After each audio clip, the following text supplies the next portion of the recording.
बिस्मिल्लाहिर्रहमानिर्रहीम। ये जो बाग है ये हमारी एक सिस्टर थी ननकाना साहब से ज़िले हुमा, ये उनके नाम का हमने लगाया है। अब वो अल्लाह को प्यारी हो चुकी हैं। अल्लाह रब्बुल इज़्ज़त उनके दर्जात बुलंद फरमाए और जन्नत में आला मुकाम अता फरमाए। तो हमारी उस बहन ने चंद दिन पहले मेरे साथ रब्ता किया कि भाई मैं चाहती हूँ कि कुछ पौधे सदका जारिया के तौर पर लगवाऊँ, तो क्या आप वो पौधे लगा देंगे? मैंने कहा बहन बिल्कुल लगा देंगे।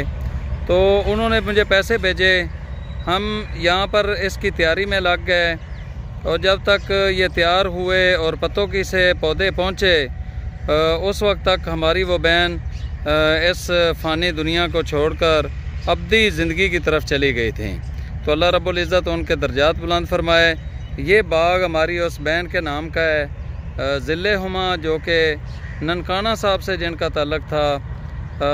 ये उनके नाम का सदका जारिया के तौर पर हमने ये बाग लगाया है। तो पाकपतन के अंदर हम बागात और जंगलात लगा रहे हैं। तो जो दोस्त भी अपने नाम का, अपने वालदैन के नाम का या अपने प्यारों के नाम का कोई जंगल या बाग लगवाना चाहता हो वो मेरे साथ रब्ता कर ले।